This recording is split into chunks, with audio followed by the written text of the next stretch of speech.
Good evening 8th standard student. Last lecture हमारा 7 chapter का हुआ था मेरे रजा साहब पार्ट 1। आज हम देखेंगे पार्ट 2।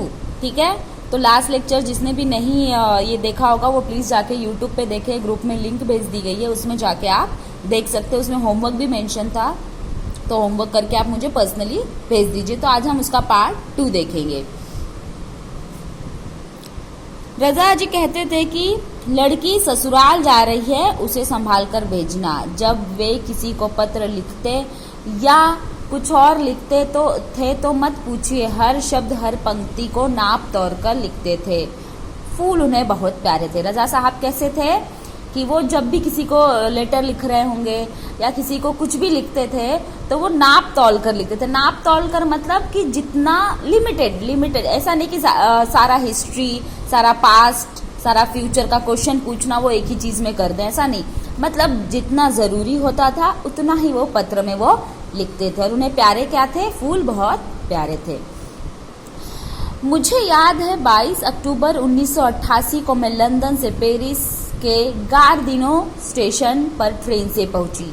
रजा साहब स्टेशन पर मेरा इंतजार कर रहे थे। ट्रेन लेट थी पर वह वहीं डटे रहे। मुझे मेरे हॉस्टल के कमरे में छोड़कर ही वो गए।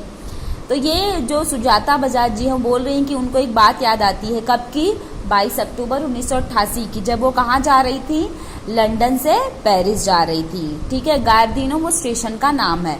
तो बोल रही कि स्टेशन पे जब मैं आई तो मैंने वहां देखा कि रजा साहब मेरा इंतजार कर रहे थे, जबकि ट्रेन लेट थी तो भी वो वहीं खड़े रहे। ऐसा नहीं कि वो चले गए, ऐसा कुछ नहीं, वो वहां खड़े रहे।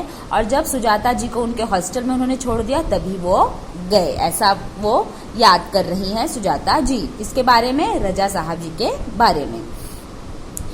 एक दिन मैं बीमार होकर कमरे में पड़ी थी। रात के 11 बजे रजा साहब मेरे लिए दवा भारतीय रेस्टोरेंट से खाना पैक करवा कर पहुंचे। मेरे घर वालों को फोन करके कहा, आप लोग चिंता न करें, मैं हूँ पेरिस में सुजाता की चिंता करने के लिए है। अब यहाँ सुजाता जी एक टाइम की बात बता रही कि जब वो क्या थी, काफी बीमार थी और एक कमरे में सोई पड़ी थी। उस वक्त रात के 11 बजे उनके लिए दवा कौन लेके आया? रजा साहब दवा लेके आए। और इंडियन रेस्टोरेंट, भारत, क्योंकि वो लोग पेरिस में थे। ठीक है, पेरिस में थे तो वो लोग उन्होंने, रजा जी ने उनके लिए भारतीय रेस्टोरेंट जहाँ पे मतलब इंडियन खाना मिलता है वहां से उनके लिए खाना पैक करवा कर उनको दिया। किसको? सुजाता जी को। और सुजाता जी के घर वालों को फोन करके बोला कि आप लोग चिंता मत करो, मैं पेरिस में हूँ सुजाता की देखभाल और चिंता करने के लिए। हर बार जब मैं या रजा साहब पेंटिंग पूरी करते थे तो सबसे पहले एक दूसरे को दिखाते थे। दोनों एक दूसरे के ईमानदार समालोचक थे। हमने मुंबई, लंदन, पेरिस और न्यूयॉर्क में साथ प्रदर्शनियां पर कभी कोई वाद विवाद नहीं हुआ। यह उनके स्नेह व अपनेपन के ही कारण था। अब वो बता रही है कि रजा साहब भी क्या करते थे? पेंटिंग, और सुजाता जी भी पेंटिंग करती थी। तो जब भी वो दोनों कोई पेंटिंग बनाते थे हमेशा एक दूसरे को दिखाते थे और एक दूसरे के समालोचक थे। मतलब एक दूसरे की अच्छा पेंटिंग में अच्छाई बुराई जो भी थे, ईमानदार थे। ऐसा नहीं कि वो बड़े हैं तो मैं उनकी गलतियां नहीं बताऊं या वो मुझसे छोटी हैं तो उनकी गलतियां नहीं बताऊं, ऐसा वो नहीं करते थे। जो भी रहता था एक दूसरे को ईमानदारी से उनकी अपनी बातें एक दूसरे के सामने रखते थे। उन्होंने कहाँ कहाँ प्रदर्शनियां लगाई थी? देखो, मुंबई में, लंदन में, पेरिस और न्यूयॉर्क में साथ में उन्होंने क्या लगाई थी? प्रदर्शनियां, एग्जीबिशन अपने पेंटिंग से। लेकिन कभी उन दोनों के बीच कोई झगड़ा या कोई अनबन या कोई वाद विवाद, कोई अनबन, ये सब नहीं हुई। ये क्यों नहीं हुआ? क्योंकि रजा साहब बहुत ही स्नेह, मतलब वो हर किसी से प्रेम से रहते थे, हर किसी को अपना बना के रखते थे। इसी कारण कभी उन दोनों में भी कोई झगड़ा लड़ाई नहीं हुआ।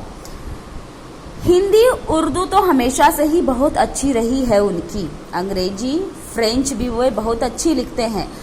कविताओं से बहुत प्यार था उन्हें। शेर, गजल व पुराने हिंदी फिल्मी गाने बड़े प्यार से सुनते थे। एक डायरी अपने पास रखते थे, वे हर सुंदर चीज उसमें लिख दिया करते थे। उसमें मेरी बेटी हेलेना बहुत खूबसूरत हिंदी बोलती थी तो उन्हें बहुत गर्व होता था। वे हमेशा उसके साथ शुद्ध हिंदी में बात करते थे। अब वो बता रही हैं कि रजा साहब जो थे उनकी हिंदी लैंग्वेज और उर्दू लैंग्वेज बहुत अच्छी थी, लेकिन इसके साथ साथ वो काफ़ी अच्छा इंग्लिश, अंग्रेजी और फ्रेंच लैंग्वेज भी बोलते भी थे और लिखते भी थे। और उनको क्या क्या, उनको कविताओं से प्यार था, शेर और गज़ल सुनना उन्हें पसंद था, फिल्मी गाने उन्हें पसंद थे। अपने पास हमेशा रजा साहब क्या रखते थे, एक डायरी, कुछ भी नई चीज़ उन्हें दिखी या मिली या कुछ भी उनको नया लगता था, अलग लगता था, वो अपने डायरी में लिख देते थे। मेरी बेटी हेलेना, ये सुजाता जी की बेटी थी, तो उनकी बेटी भी जो थी बहुत अच्छा हिंदी बोलती थी, तो इस बात के लिए रजा साहब उन पर बहुत गर्व महसूस करते थे और हमेशा उनकी लड़की से किससे बात करते थे, वो शुद्ध हिंदी में बात करते थे।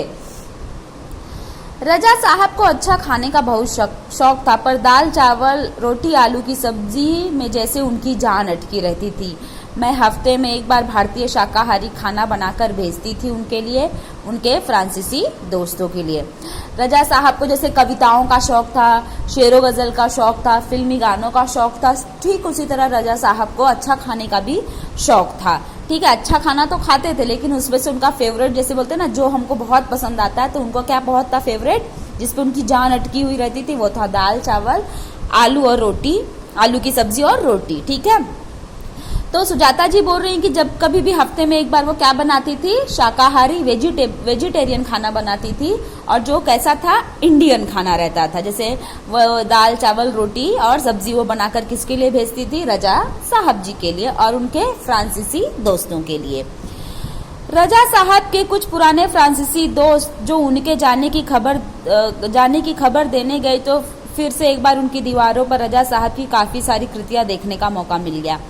मैं हमेशा कहती, रजा साहब आप मेरे लिए एंजल गार्जियन हैं, तो मुस्कुरा देते, पर सन 2000 के बाद से कहते, क्यों अब हमारी भूमिका बदल गई है, तुम मेरी एंजल गार्जियन हो, अब मैं नहीं। तो जब वो सुजाता जी रजा साहब के मरने की खबर उनके फ्रांसीसी दोस्तों को देने पहुंची, तो उन्होंने फिर से एक बार रजा साहब की दीवारों को उनको फिर से देखने का, काफी उनके काम देखने का मौका मिला सुजाता जी को। सुजाता जी कहती कि वो हमेशा रजा साहब को क्या कहती थी कि आप मेरे एंजल गार्जियन। एंजल गार्जियन मतलब कि कोई हमारे लाइफ में फरिश्ते जैसा आ जाता है, जो हमारे साथ होता है, हमारी हर अच्छी बुरे चीज में हमारे साथ होता है, हमें गाइड करता है। ठीक उसी तरह सुजाता जी के लिए कौन थे, रजा साहब। तो रजा साहब हमेशा इस बात को सुन के हंस देते थे, लेकिन 2000 के बाद से वो क्या कहने लगे थे कि सुजाता जी को कि तुम मेरी एंजल गार्जियन हो और तुम रहोगी, लेकिन अब मैं नहीं। तो ऐसा एक चैप्टर था हमारा। ये चैप्टर था एक ऐसा कि जैसे रजा साहब की याद में सुजाता जी ने लिखा था, उनके साथ बिताए हुए पल, उनके साथ की हुई पेंटिंग्स, एग्जीबिशंस, उनके बारे में उनको क्या क्या पसंद था, वो नेचर के कैसे थे, ये सारा इसमें उन्होंने लिखा हुआ है। आप लोग का होमवर्क अगेन वही होगा कि हार्ड वर्ड्स 5 टाइम्स लिखना है। इसका आपको क्वेश्चन आंसर जो लास्ट पेज पे दिया रहता है वो पूरा सॉल्व करना है आप लोगों को। और इस चैप्टर में जितने जगहों के नाम आए, जैसे आपको ये पूरा एक्सरसाइज सॉल्व करना है, और शब्द वाटिका जो है इसको 5 टाइम लिखना है, ईच मीनिंग। एंड इसमें जितने जगहों के नाम आए हैं, जितने खानों के नाम आए हैं, जितने धर्म के और जितने लैंग्वेज के नाम आए हैं, वो आपको लिखना ही। जो आप ये पूरा पढ़ोगे तो उसमें आपको पता चल जाएगा कि इसमें कौन कौन से लैंग्वेज की बात की गई है, कौन कौन से देश की बात की गई है, और कौन कौन से खाने की बात की गई है, और इसमें कौन कौन से धर्म की बात की गई है। तो ये आपको ऐसा हेडिंग देके लिखना है। तो ये आज आपका चैप्टर में खत्म हो गया है, 7 चैप्टर। नेक्स्ट लेक्चर में हम लोग नेक्स्ट चैप्टर करेंगे। और प्लीज मुझे होमवर्क करके भेजिए, किसी ने होमवर्क किया नहीं है तो प्लीज आप होमवर्क जल्द से जल्द करके मुझे भेजिए। Thank you.